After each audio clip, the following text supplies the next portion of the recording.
This is the main entrance. Today it is the main entrance of the cathedral. In former days we had two main entrances, this one and the one opposite. This one was for the lower clerics and higher people of the city. For usual people, for just farmers or craftsmen, the cathedral was not open. It was a cathedral, which meant the bishop's church, and was done for representation and for more political reasons. For the people of the city, there was a special parish church outside here. I will show you in a model how that looked like. And around the cathedral there was a cemetery. And the sarcophaguses you see standing around here are empty. They were found here and that was put them, because some of them go back to the Roman period and they were reused in the Middle Ages. That first one, for example, that round decoration, you see the scratches are bow, some of those. So this goes back to the Roman period. And, well, they just reused it and now it's empty, so it's placed here to give people a bench to sit on or whatever. Well, so the cathedral was realized in the 12th century, and 100 years later they had to follow the fashion of the time, because now everybody was constructing Gothic churches with pointed arches and masonry, and so they added a chapel for St. Nicholas, to worship around St. Nicholas for pilgrims, and here some little chapels. They just added them to the former building in Gothic style. And by the way, they also changed the entrance decoration. Now we have here a typical Gothic sculptured entrance decoration showing scenes of the Holy Bible, of the Old Testament and the New Testament. And it worked like a prayer, because if you look at the scenes, you see that they form parallels. There are two parallel strings running around that inner bows, running around that inner window. And the Old Testament is in the inner bow, and the New Testament, or the scenes of the life of Jesus, in the outer bow.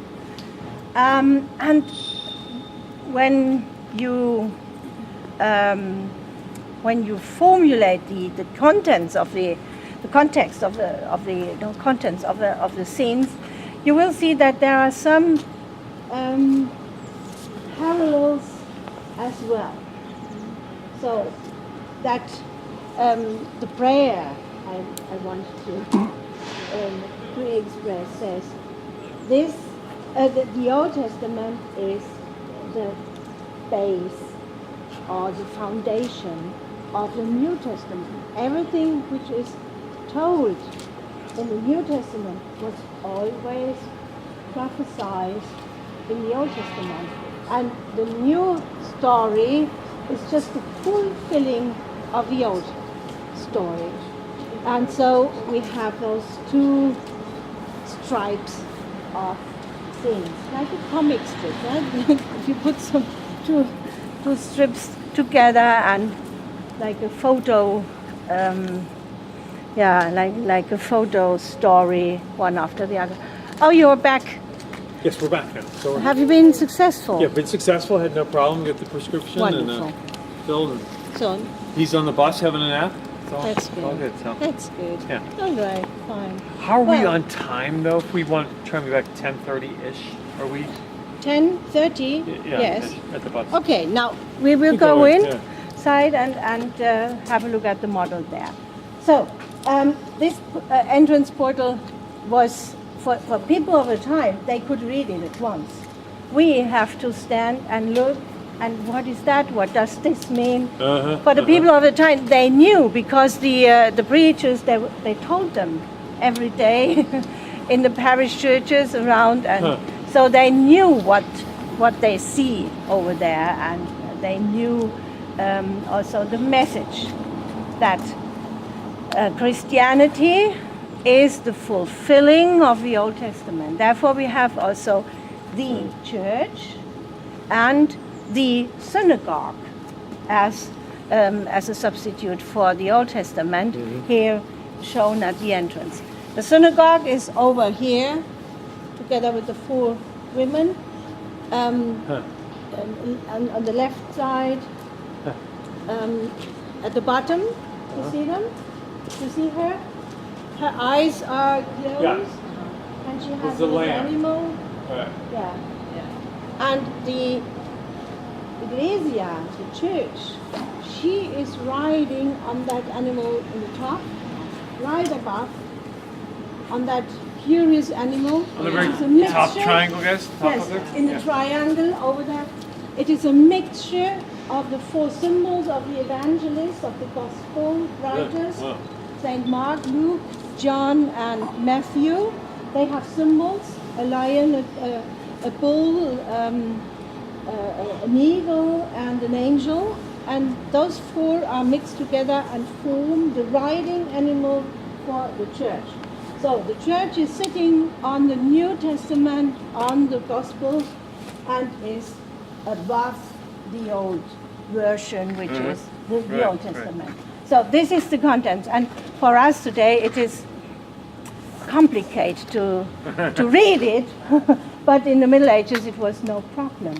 And if Martin Luther would have had the chance to see it, he would have been impressed by it. But I fear he had no chance to come here to that entrance gate. He was always protected, and he just went from his hotel to the place where he met the emperor, and then back to the hotel, because the atmosphere was very tensed, and there was always a fear that somebody would kill him or would do him any harm. I'm surprised that he actually was able to leave town alive and he Yeah. wasn't attacked on the way. No. He got the Eisenach. Yeah, he had. That's a long way.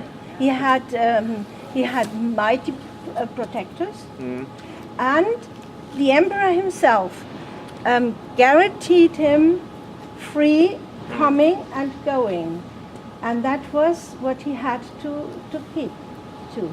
The emperor guaranteed him free coming and going, and an official, his name is Kaspar Sturm. He brought Martin Luther here, and he took him out. So An escort. Okay. he had an escort, and he was not alone on his carriage. Yeah. There were some more, and the citizens of Worms, they were just they loved him. They Well, he's were- pro-German. yeah, they loved. They were very fond of him. That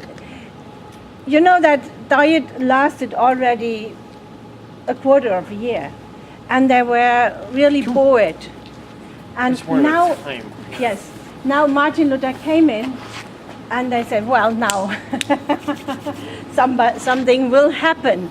It happened. A lot of discussions happened. Nothing else.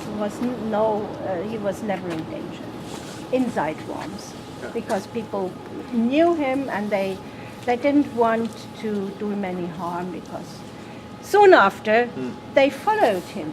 The whole city Right. of Worms changed Perception. to the Oh, Protestant confession.